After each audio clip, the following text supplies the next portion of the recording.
Shalom, sahabat Lentera Injil TV. Kembali lagi kita berjumpa dalam program hari ini, yaitu sharing iman Kristen. Kita masih ada dalam pembahasan tentang dua roh, dan pada hari ini kita membahas satu rasa lagi di dalam satu buah roh, yaitu damai sejahtera. Seperti biasa, saya ditemani oleh sahabat-sahabat saya. Shalom, Pak Hendra. Shalom. Apa kabar Pak Ferdi? Puji Tuhan, luar biasa. Gimana Pak Hendra? Amin. Sama, kabar juga luar biasa seperti Amen. kemarin. Haleluya. Puji Tuhan, haleluya. Shalom Pak Stefan. Halo Pak Ferdi. Halo Pak Hendra. Apa kabar? Shalom, kabar luar biasa. Haleluya. Puji Tuhan, semua luar biasa karena Tuhan beserta dengan kita. Amen. Hari ini kita akan membahas tentang damai sejahtera. Topik damai sejahtera itu mengingatkan saya tentang satu cerita dari seseorang yang datang kepada pelukis dan meminta supaya dilukiskan tentang damai sejahtera. Pertama-tama, pelukis tersebut mencoba membuat lukisan dalam bentuk danau yang besar dan tenang. Dan pelukis tersebut berpikir, wah inilah damai sejahtera. Tetapi pelukis tersebut merasa tidak puas dengan apa yang dilukisnya tersebut. Akhirnya ia mengganti lukisan tersebut dengan melukis suatu keadaan badai yang dahsyat. Lalu ditanya sama pembeli lukisan tersebut, Pak, di mana terletak damai dari lukisan Bapak? Pelukisnya menjawab seperti ini, lihat baik-baik. Ternyata ia menggambar di tengah satu keadaan yang ada badai yang sangat dahsyat. Ternyata berdiam seekor burung dengan tenang di sangkarnya. Saudara yang dikasihi oleh Tuhan, dari cerita ini kita bisa melihat bahwa suasana damai tidak selamanya berbicara tentang keadaan yang baik-baik saja. Tetapi suasana damai adalah sikap hati kita dalam menyikapi keadaan tersebut. Nah, malam hari ini kita akan bahas tentang damai sejahtera. Dan saya percaya pembahasan kita ini menarik dan pasti akan memberkati kita semua. Apa arti dari damai sejahtera? Kita akan mendengarkan tanggapan dari kedua sahabat saya. Silakan. Ya, haleluya, puji Tuhan. Ya, arti damai sejahtera kalau kita perhatikan di dalam, ya kita harus lihat definisinya ya, melalui pertama Kamus Besar Bahasa Indonesia. Kalau saya perhatikan bahwa damai sejahtera itu dibagi dua, damai dan sejahtera. Nah, dalam KBBI dikatakan damai itu seperti tidak ada perang, tidak ada kerusuhan, merasa tenang, merasa tentram, dan tidak ada musuh, hidup rukun. Kalau sejahtera itu rasa sentosa, ada rasa makmur di dalamnya juga. Dan selamat atau terlepas dari gangguan bahaya. Itu kata Kamus Besar Bahasa Indonesia. Tetapi kalau kita perhatikan di dalam firman Allah, yaitu damai sejahtera itu ya sama dengan kata shalom. Ya, kata shalom bahasa Ibrani. Saya juga melihat dan saya pelajari itu sama juga dengan assalamualaikum. Ya, itu kalau saya melihat. Ya, damai sejahtera, ya kalau di Alkitab itu ada kata shalom dan di dalam Kamus Besar Bahasa Indonesia. Yaitu, ya tentu ada rasa aman, tidak ada gangguan, dan sebagainya. Ya, apa yang dipaparkan itu sangat benar sekali ya. Damai sejahtera itu suatu keadaan yang menenangkan, suatu situasi, keadaan hati yang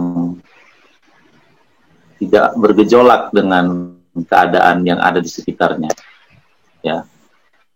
Nah, tetapi kalau saya pribadi melihat damai sejahtera itu dari sisi bahwa damai sejahtera yang kita sedang bahas sebagai bagian dari buah roh adalah hartanya Tuhan. Karena Yesus pernah berkata, damai sejahtera ku tinggalkan bagimu. Damai sejahtera ku berikan kepadamu. Hanya damai sejahtera ini yang benar-benar Yesus menggunakan perkataan ditinggalkan dan diberikan. Jadi saya selalu memandang damai sejahtera itu hartanya Tuhan. Ya. Nah, di sisi lain saya melihat damai sejahtera ini karena ini hartanya Tuhan, maka saya melihat damai sejahtera ini sebagai bagian dari suasana sorga. Jadi kalau orang hidup dalam damai sejahtera, orang itu sesungguhnya sedang menikmati suasana sorga. Ya.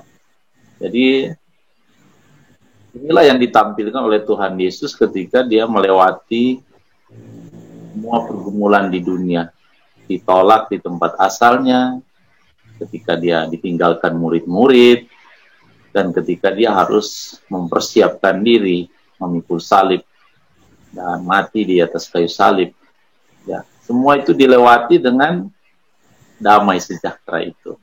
Nah, itulah yang harus kita nikmati. Jadi damai sejahtera adalah suatu bagian di dalam kita, hati kita, pikiran kita, yang tidak dapat dipengaruhi oleh keadaan luar.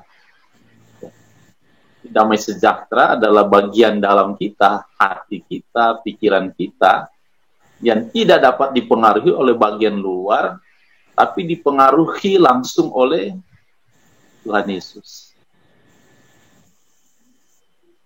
Ya, tadi Pastor Stephen mengutip pernyataan Tuhan Yesus ketika dia berkata, damai sejahteraku kutinggalkan bagimu, damai sejahteraku kuberikan kepadamu. Berarti itu memang satu damai yang ada di dalam diri Tuhan sendiri, damai yang ada di dalam Allah sendiri itu diberikan kepada manusia. Dan kelanjutan dari firman Tuhan itu mengatakan seperti ini. Dan damai sejahtera yang kuberikan tidak seperti yang diberikan oleh dunia ini. Itu berarti dari pernyataan Tuhan tersebut, ternyata di dunia ini bisa memberikan damai. Maka timbul pertanyaan seperti ini. Apakah benar dunia itu bisa memberikan damai? Dan jika ada, apa perbedaan antara damai yang dari dunia ini dan damai yang dari Allah tadi itu, yang diberikan oleh Allah, yang ditinggalkan oleh Allah? Damai bisa diberikan oleh dunia, hanya sifatnya ya aja yang sementara. Ya. Damai bisa dinikmati ketika orang mencapai keinginan, misalkan dia merasa damai kalau punya sepeda. Sudah punya sepeda, dia pikir lagi, sepertinya damai ini hati kalau punya motor. Sudah punya motor, dia masih pikir lagi, lebih damai kalau punya mobil, nggak kena hujan dan lain sebagainya, ya kan? Gitu. Tapi ketika dia sudah punya mobil, dia pikir lagi, lebih damai kalau punya yang merek, lebih bagus. Jadi damai yang ada di dunia ini sangat dipengaruhi oleh keadaan dan keinginan manusia. Gitu.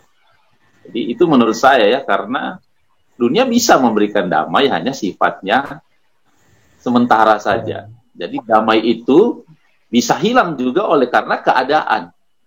Bisa hilang juga oleh karena keinginan yang ada pada diri manusia. Nah, lalu apa bedanya antara damai yang diberikan dunia dan damai yang diberikan oleh Tuhan? Yaitu kalau damai dari dunia bisa berupa uang, bisa berupa harta, bisa berupa kepuasan. Misalkan ada orang puas kalau melihat musuhnya dia itu sakit, baru dia rasa damai. Dia puas kalau lihat orang musuhnya itu mati, baru dia damai hatinya. Kalau dia lihat orang yang jahat kepada dia masuk penjara, baru dia damai hatinya. Nah, itu kedamaian yang ada di dunia. Ya, tapi ketika kita bicara damai dari Tuhan, seperti yang saya katakan tadi, damai dari Tuhan ini tidak bisa dipengaruhi oleh keadaan apapun yang ada di sekitar kita, bahkan oleh keinginan kita sendiri. Kenapa? Karena damai yang dari Tuhan itu betul-betul kontrol langsung dari Tuhan. Gitu. Jadi ketika kita bicara damai dari dunia dan damai dari Tuhan, yang paling jelas bedanya adalah damai dari dunia sangat dipengaruhi oleh keadaan dan sangat dipengaruhi oleh keinginan manusia itu sendiri. Tapi ketika kita bicara damai dari Tuhan, itu sangat dipengaruhi oleh Tuhan itu sendiri. Ya, ya kalau saya ya sama ya seperti Pastor Stefan, bahwa memang benar dunia bisa menawarkan, memberikan damai dan sejahtera itu. Kalau kita lihat definisinya, yaitu rasa aman, rasa tentram, ya dunia bisa menawarkan. Banyak orang mencari yang demikian. Ya kalau saya melihat orang mencari ada rasa keamanan, tentram itu ketika dia juga mencari suatu tempat tinggal, ya tempat tinggal atau suatu perumahan yang memang dijaga ketat, merasa kepuasan di mana rumah juga yang besar atau juga dikunci dan sebagainya. Dunia bisa memberikan, dan itu Yesus sendiri mengatakan ya di dalam yang dikutip tadi ya, bahwa dunia memberikan dan menawarkan yang demikian, dan kita tahu bahwa yang menawarkan itu adalah ya iblis sendiri menawarkan hal-hal yang spektakuler. Ya dia tawarkan ke Tuhan Yesus ketika dalam pencobaan itu ya dia bisa berikan. Nah, dia bisa beri rasa puas, dia beri rasa hal-hal yang memang mengenakkan di dalam kehidupan kita. Ya, tetapi ya seperti yang Pastor Stefan katakan, ya itu sementara dan memang itu tidak kekal, karena dimanapun tempat teraman di dunia ini itu justru rentan ada konflik. Ya banyak cerita di film atau di mana-mana sampai manusia mau cari tempat di mana, di luar dari planet bumi ini, ya di Mars atau di mana. Inginnya apa? Mencari aman, ya berinvestasi dan sebagainya. Tetapi ya yang dari Allah itu bersifat ya permanen, bersifat kekal. Ya, kita bisa melihat bagaimana orang-orang percaya pada abad-abad pertama, ya kan? Tidak ada rasa ketakutan, tidak ada rasa kekhawatiran, bahkan ada di tengah-tengah arena dari gelanggang Romawi itu diadu dengan binatang buas. Itu tidak ada rasa ketakutan, bahkan saya pernah melihat apa itu benar ya, karena itu sebuah film, mereka hanya bernyanyi. Ya, itulah lingkup damai sejahtera itu yang Allah berikan, itu memang sungguh dahsyat dan luar biasa.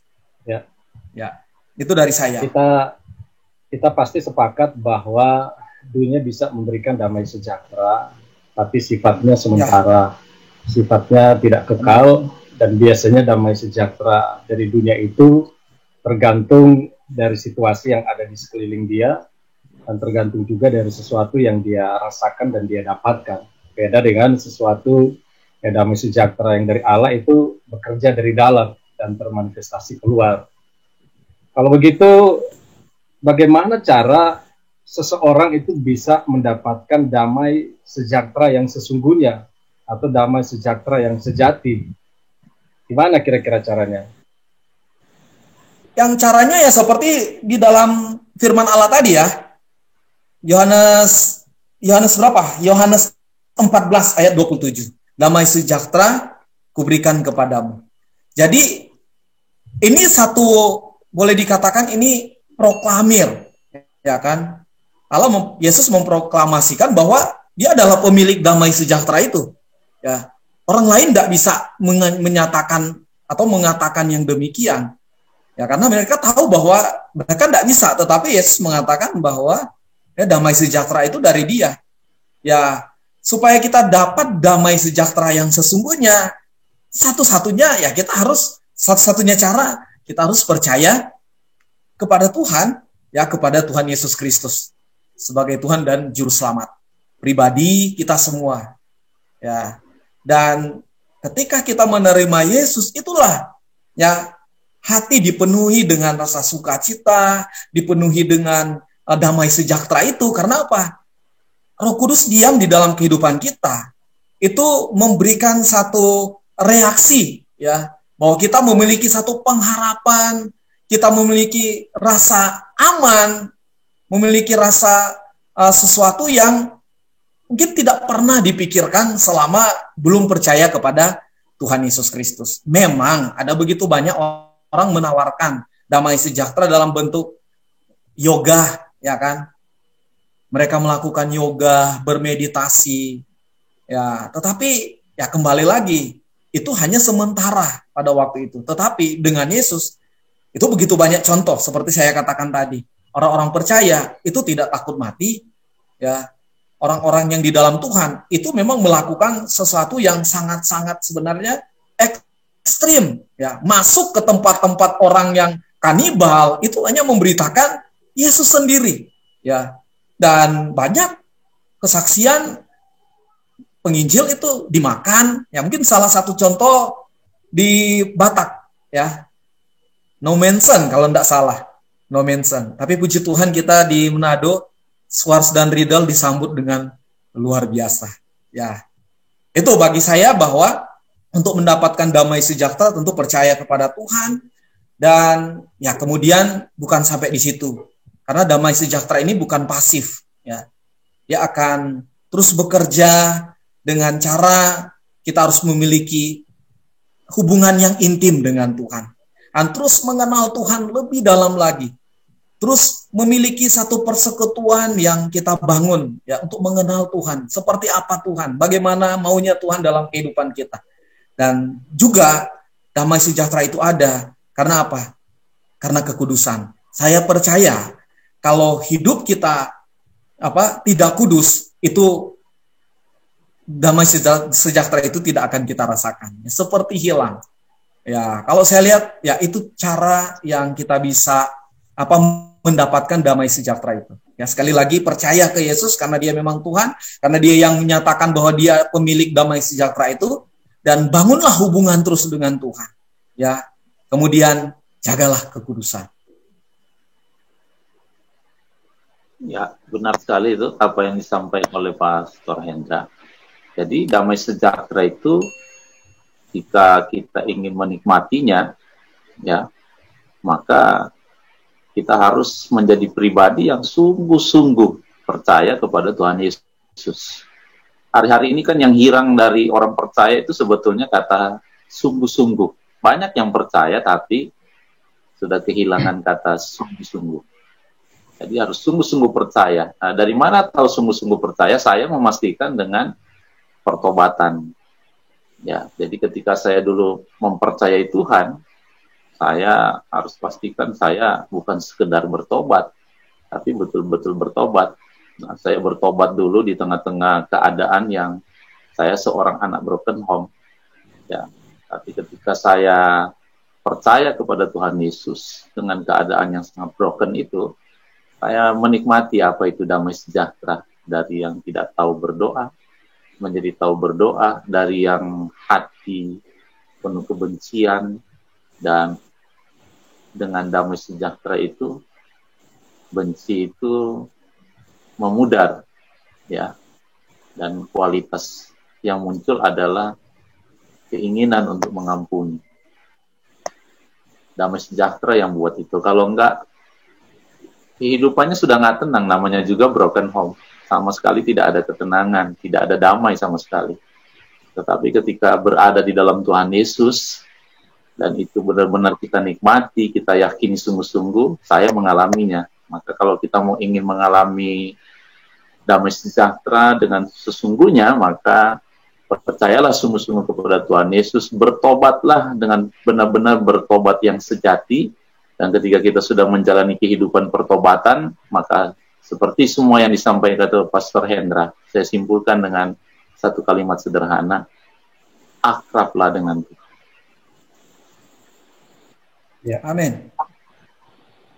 Kunci untuk mendapatkan damai sejahtera yang sejati, yang sesungguhnya, bertobat dengan sungguh-sungguh, percaya kepada Tuhan dengan segenap hati, tinggal di dalam Tuhan, akan disimpulkan tadi akrab dengan Tuhan. Kebalikannya, apa yang menyebabkan seseorang tidak bisa mendapatkan damai sejahtera yang sejati? Kalau itu jelas sekali. Orang pun yang sudah menikmati setelah damai, itu akan sangat-sangat tidak bisa dinikmati lagi ketika dia akrab dengan dosa. Ketika seseorang mulai nyaman dengan dosa, ketika seseorang mulai bermain-main dengan dosa, ketika seseorang mulai berkompromi dengan dosa, maka damai itu akan hilang. Kalau dia bilang ada damai, sangat besar kemungkinan apa yang kita sebut tadi, dan Tuhan Yesus bilang, itu damai dari dunia.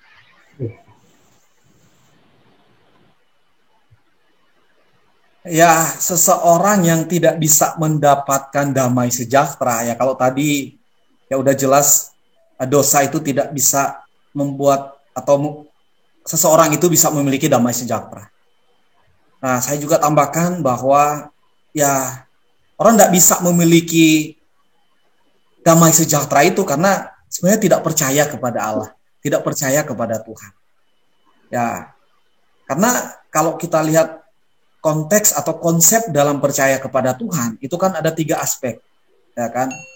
Pikiran atau intelektual, perasaan atau emosi, dan kehendak atau tindakan. Nah, biasanya banyak orang itu mengenal Tuhan ya cuma karena pengetahuan saja. Ya, kenal Yesus kenal Juru Selamat kenal, ya kan? Tapi ya cuma sampai dikenal, masih hidup terus dalam dosa. Ada orang sampai ya menyesal dengan apa yang dia lakukan, dengan dosa-dosanya. Ya, dia tahu bahwa itu salah, dia tahu bahwa tindakannya itu membawa kepada sesuatu penghukuman yang kekal.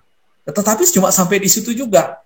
Nah, yang Tuhan mau kan itu sampai pada bersifat itu tindakan atau meninggalkan dosa. Ya. Jadi untuk percaya ya, dalam hal percaya, kalau kita cuma sampai ya kita tahu bersama, kalau cuma sampai pengetahuan, pasti tidak mengenal Allah yang sesungguhnya. Sampai pada perasaan emosi, ya itu juga nggak nyampe. Tetapi kalau sampai pada tindakan percaya sungguh kepada Tuhan, ya pasti itu kembali yang kita bahas tadi. Ya, pasti dia akan memiliki damai sejahtera. Ya, dosa, kenapa dia melakukan dosa? Karena memang sebenarnya dia tidak mengenal Allah secara benar. Ya, dia tidak mengenal Allah, karena kalau dia kenal Allah secara benar, itu dosa, ya itu terasa sesuatu yang menjijikkan. Ya, kita memang bisa jatuh dalam dosa, tetapi ya kita tidak akan hidup terus menerus di dalam dosa. Ya, karena apa? Ya karena inilah kehidupan kita yang dibaharui. Kita sadar bahwa dosa itu yang sudah kita lakukan itu sesuatu yang mengerikan. Ya, karena kita tahu bahwa kalau kita kenal Tuhan, bahwa itu akan membawa kita kepada sesuatu hal yang tidak baik. Nah, tetapi orang yang tidak percaya kepada Tuhan pasti dia akan lakukan terus dan itu dianggap biasa. Ya, saya percaya kita bertiga ini pernah merasakan yang demikian. Ya kan? Bagi kita lakukan itu tidak ada masalah, no problem. Ya, tetapi ketika kita sudah pada tahap kita kenal Tuhan, dipakai Tuhan dalam pelayanan, ya kan? Bukan kita tidak bisa lagi melakukannya. Ya, kita pasti mungkin bisa. Dan kalau toh kita melakukan, maka kita akan menyadari bahwa itu sesuatu yang mengerikan bagi kita semua. Ya. Jadi ketika orang tidak mengenal Tuhan secara benar, ya otomatis dia juga tidak akan merasa bahwa dia dipimpin oleh Roh Kudus. Karena ini damai sejahtera ini kan bagian dari buah Roh, ya kan? Maka dia akan melakukan seenaknya. Dan ya, saya pernah merasakan bahwa kehidupan itu untuk berbicara tentang kehidupan kekal itu menjadi ketakutan di dalam kehidupan saya. Ya, saya takut, wah ini mengerikan. Ya, sampai pernah saya ditanya masuk surga atau apa? Mau percaya masuk surga atau mau masuk neraka. Nah, kita kan sudah tahu bahwa kita hidup sebagai orang percaya, tahu. Tapi saya berkata begini, ini ada seorang pendeta, mungkin karena dia baru semangat menginjili saya, sampai saya cuma katakan begini, belum tentu ya, kamu yang masuk surga atau saya.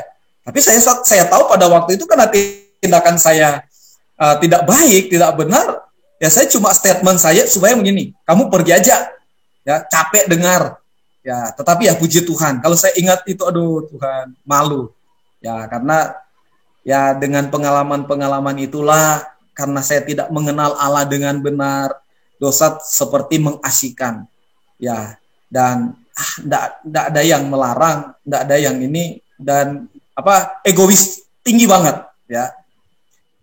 Apa yang saya lakukan bukan urusan kamu. Ya, saya mau masuk neraka, saya masuk surga itu urusan saya. Itu saya dulu. Ya. Damai sejahtera yang sejati, yang sesungguhnya hanya bisa kita dapatkan dari Allah. Dan biasanya orang yang memiliki damai sejahtera itu termanifestasi dalam hidupnya. Apa ciri-ciri orang yang memiliki damai sejahtera? Ya, menurut saya ciri-ciri orang yang memiliki damai sejahtera itu yang pertama itu hidup tanpa ketakutan atau kekhawatiran yang berlebihan. Ya.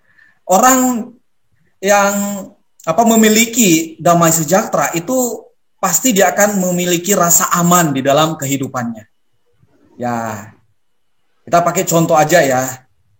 Ya, kita semua ini pelayanan di luar tempat tinggal kita. Ya. Contoh, saya datang ke Sukabumi saya tidak pernah datang ke sini. Saya cuma ketika ditawarkan, entah bagaimana akhirnya jadi datanglah ke sini.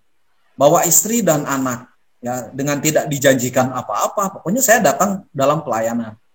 Ya, waktu itu memang ada rasa gimana kehidupan di sana, apa yang harus mungkin jaminan untuk makan, minum dan sebagainya. Tetapi ya itu saya melangkah. Karena apa? Saya memiliki satu perasaan bahwa di mana saya pergi dan berada, itu pasti Tuhan akan menyertai. Ya. Dan sekalipun di tempat yang ketika saya datang ke sini baru 2 minggu itu saya bertemu dengan karena tempat kami ini ternyata tidak disukai oleh masyarakat atau lingkungan sekitar di tempat ini. Maka begitu banyak orang datang, aparat, ya. Memang kadang ada rasa khawatir, tetapi saya dalam hati saya dengan Tuhan. Toh kalaupun saya mati di sini, saya yakin saya punya kepastian jaminan yang kekal. Ya, itu yang ada di dalam hidup saya. Sehingga ketika saya bertemu dengan orang-orang yang demikian, saya tahu bahwa pasti kalau toh mereka mau ngusir atau mau pukul dan sebagainya, pasti ada nego dulu, ya. Ya, puji Tuhan ada pengalaman dengan yang demikian, sehingga saya tidak pernah rasa takut, ya. Teman-teman jemaat agak ketakutan, tapi bagi saya enggak.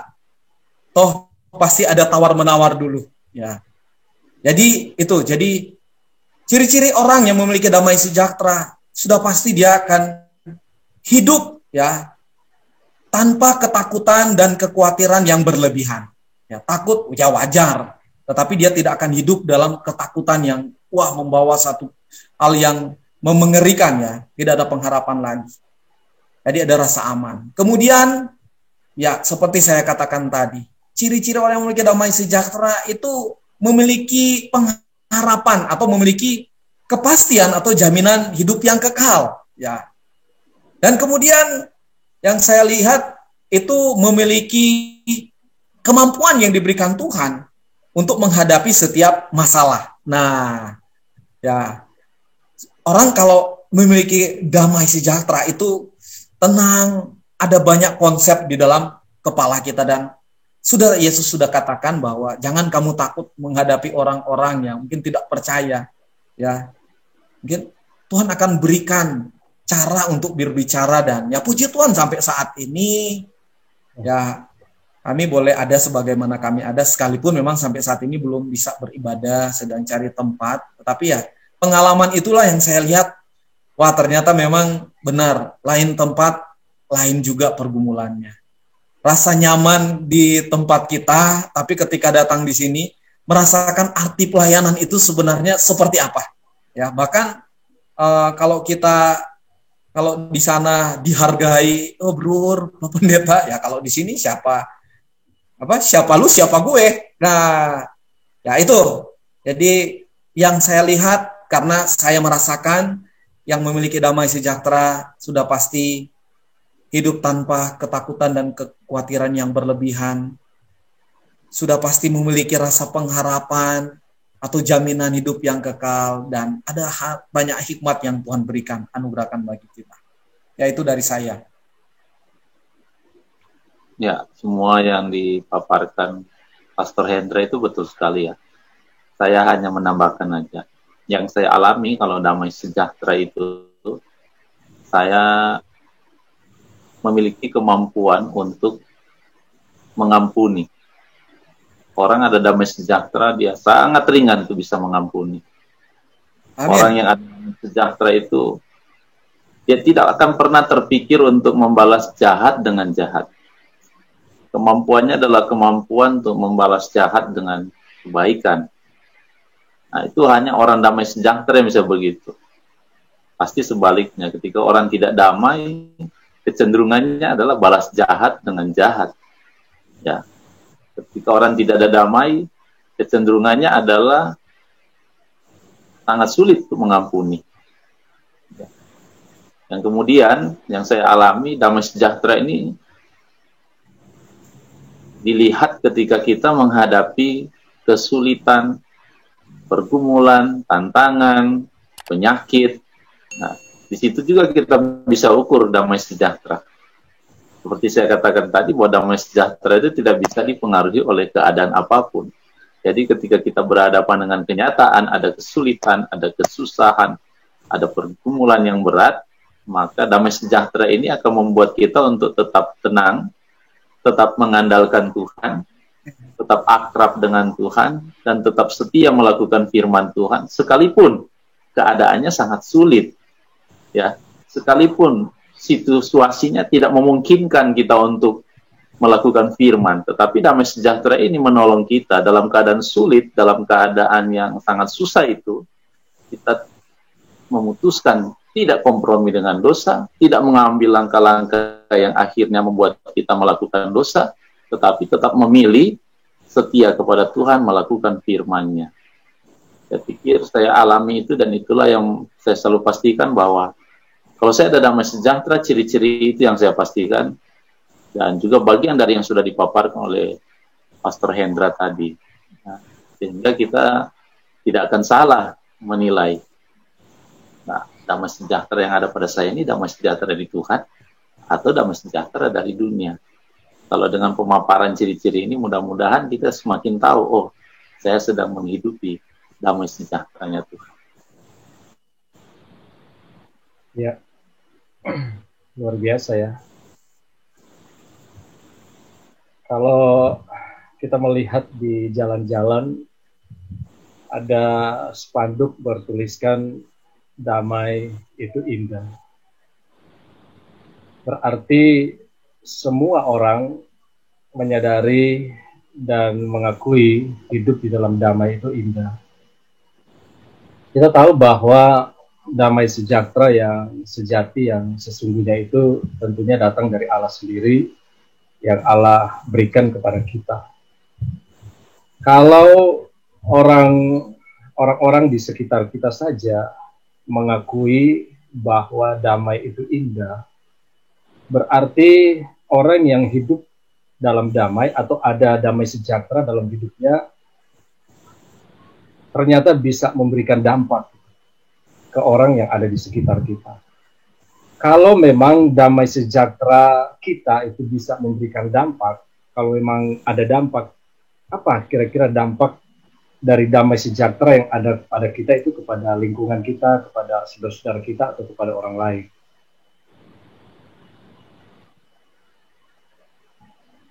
Kalau dampak ya berarti sesuatu yang bisa dirasakan oleh orang ya. Kalau ke kita ya yang sudah kita dengarkan semua tadi ya, ke dampak ke kita. Jadi ketika kita bicara dampak damai sejahtera ke orang lain atau ke lingkungan di mana kita pergi dan berada, maka orang yang ada damai sejahtera akan hidup dengan apa yang Yesus katakan. Berbahagialah semua orang yang membawa damai, karena mereka akan disebut anak-anak. Maka dampak yang harusnya terjadi adalah orangnya membawa damai. Jadi kita kemana-mana refleksinya adalah menciptakan damai. Ketika kita berada di penjara, kita ciptakan bagaimana orang di penjara ini merasa damai, ya, seperti yang damai yang kita nikmati. Maka dengan damai itu kita perkenalkan Tuhan. Ketika kita ke rumah sakit, kita bawa damai ke orang sakit sehingga harapannya orang sakit dalam kedamaian bisa percaya Tuhan, ya, dia tidak takut mati, ya, dia tidak khawatir. Ketika kita datang ke orang yang dalam kesusahan ekonomi, kita datang dengan damai. Harapannya tentu dampaknya ya, orangnya tidak akan khawatir, tidak perlu cemas, dan ke situasi manapun, kemanapun. Yesus hanya memberi perintah yang jelas. Berbahagialah semua orang yang membawa damai. Jadi, damai akan berdampak ketika kita bawa. Ya, damai tidak akan berdampak kalau itu hanya untuk kita sendiri. Harus kita bawa kemanapun kita pergi dan berada. Saya menggambarkannya seperti misalkan kita laki-laki, kemanapun kita pergi, kita tidak mau pisah dengan dompet. Misalkan dulu. Sekarang perkembangannya, kita tidak mau pisah dengan handphone. Ya, jadi sebagaimana kita bawa handphone kemana-mana, bawalah damai seperti kita membawa handphone kemana-mana. Seperti kita membawa dompet kemana-mana, bawalah damai seperti kita bawa dompet kemana-mana. Kalau ibu-ibu saya bilang, seperti tidak pernah lupa make up, bawalah make up itu kemana-mana, bawalah damai juga sama seperti engkau bawa make up kemana-mana. Jadi memang damai itu akhirnya akan berdampak ketika kita membawa damai itu. Refleksinya pasti beda-beda, ya. Misalkan seperti saya katakan tadi, ketika kita bawa damai, dampaknya orang jadi tidak takut. Ketika kita bawa damai, orang jadi tidak khawatir. Ketika bawa damai, orang sakit jadi yakin bisa sembuh, ya. Refleksinya mungkin bisa beda-beda, tapi intinya damai akan berdampak ketika kita membawa damai.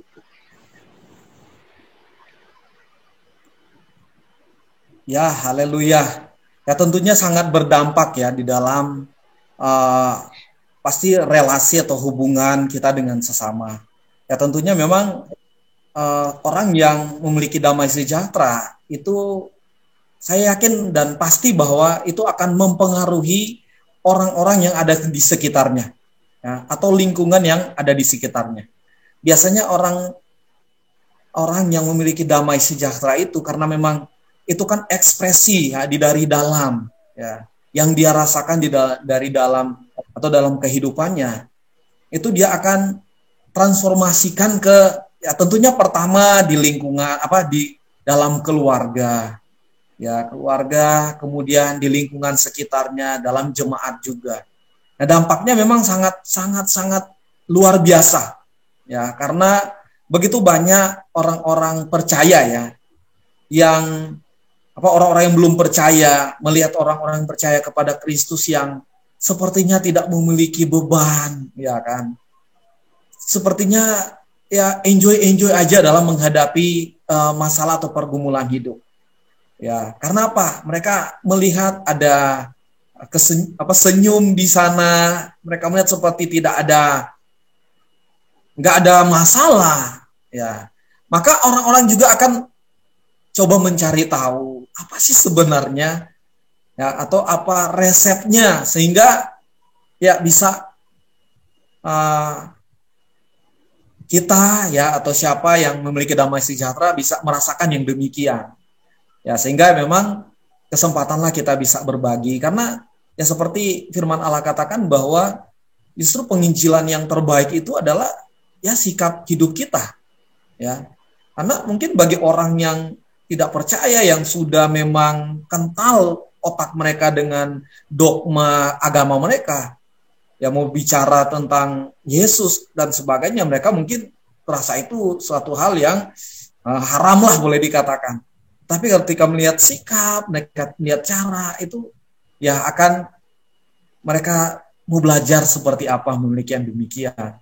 Jadi dampaknya luas, sangat-sangat memberkati orang lain, ya terutama kalau kita lihat, ya kembali lagi ya, jemaat mula-mula yang hidup dalam damai sejahtera, dalam tantangan, hidup dalam masalah yang cukup berat, ya, tetapi dari sikap itulah ya begitu banyak orang yang tertarik dengan kekristenan, ya pasti membawa dampak yang sangat positif. Ya. Pasti mendatangkan dampak ya. Pasti. Ya. Yang pasti itu kalau orang bawa damai itu dampaknya damai. Ya. Damai, nggak mungkin dampaknya ribut. Jadi kalau damai dampaknya pasti cinta damai. Damai pasti perdamaian. Ya. Benar. Kita disebut dampak damai kalau hasilnya ribut.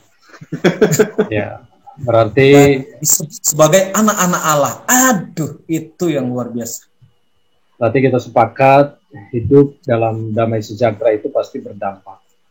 Dan saya sepakat juga dengan Pastor Stephen bahwa damai itu memang harus dibawa. Kalau damai itu tidak dimanifestasikan, tidak dibawa, apa dampaknya? Ya kan bagi sekitar kita. Karena dengan demikian kita menjadi orang-orang yang berbahagia menurut pandangan Allah ketika kita bisa membawa damai, bisa memanifestasikan damai yang ada dalam diri kita ke dunia ini. Puji Tuhan, silakan kesimpulannya. Kesimpulan saya tentang damai sejahtera. Damai sejahtera yang sungguh luar biasa itu hanya ada di dalam Tuhan Yesus Kristus. Ya. Damai sejahtera yang sesungguhnya. Karena Yesus sendiri yang mengatakan bahwa Dialah damai sejahtera itu. Nah, kalau kita ingin memiliki damai sejahtera yang sejati itu, percayalah kepada Yesus. Itu satu-satunya cara untuk memiliki damai sejahtera yang sesungguhnya. Dan ketika percaya, jalinlah hubungan yang lebih dekat lagi, lebih akrab lagi. Ada berbagai cara. Ada Alkitab, bacalah Alkitab. Bangunlah hubungan yang intim, persekutuan yang intim dengan Tuhan. Ada saat teduh untuk bisa berbagi apa yang Anda rindukan di hadapan Tuhan. Dan kemudian lakukanlah firman Tuhan. Anda akan mendapatkan damai sejahtera yang sesungguhnya. Damai sejahtera adalah hasil langsung keyakinan kita kepada Tuhan Yesus. Dan itu diawali dengan kita mendamaikan diri kita dengan Tuhan. Jadi ketika kita mendamaikan diri kita dengan Tuhan, maka kita sedang sungguh-sungguh percaya kepada Tuhan dan akhirnya kita bisa menikmati yang saya bilang tadi, hartanya Tuhan. Ya Tuhan sudah berikan dan Tuhan tinggalkan untuk kita sebagai orang yang sungguh-sungguh percaya kepada Tuhan. Nah, damai sejahtera adalah hasil kita mendamaikan diri kita dengan Tuhan, dan oleh sebab itu mari juga kita membagikan damai ini kepada orang-orang yang ada di sekeliling kita, sehingga harapannya orang-orang yang ada di sekeliling kita juga bisa menikmati damai sejahtera yang sama. Tuhan memberkati kita semua. Haleluya. Haleluya. Puji Tuhan, sahabat Lentera Injil TV, kita sudah mendengarkan penjelasan dari Pastor Hendra dan Pastor Stephen, bagaimana supaya kita bisa mendapatkan damai sejahtera, bagaimana supaya damai sejahtera itu tetap ada di dalam hidup kita, dan kita juga diingatkan supaya damai sejahtera itu harus kita bawa, harus kita bagikan, supaya itu juga bisa berdampak di sekitar kita. Jika ada sahabat Lentera Injil TV yang masih merasa kurang puas atau masih merasa ada yang kurang lengkap yang disampaikan oleh Pastor Hendra dan Pastor Stephen, silakan menuliskannya di dalam kolom komentar, baik dalam bentuk pernyataan ataupun pertanyaan. Maka sekali lagi, dengan penuh sukacita kami akan menanggapinya, kami akan menjawabnya sesuai dengan apa yang sahabat tulis di dalam kolom komentar tersebut. Kita masih akan ketemu lagi di waktu yang akan datang dalam program yang sama dengan tema-tema yang menarik, tema yang memberkati, memperlengkapi, dan pasti semuanya untuk hormat dan kemuliaan bagi nama Tuhan. Terima kasih Pastor Hendra, terima kasih Pastor Stephen. Tuhan Yesus memberkati kita semua. Shalom, shalom. Tuhan berkati. Shalom. Tuhan berkati.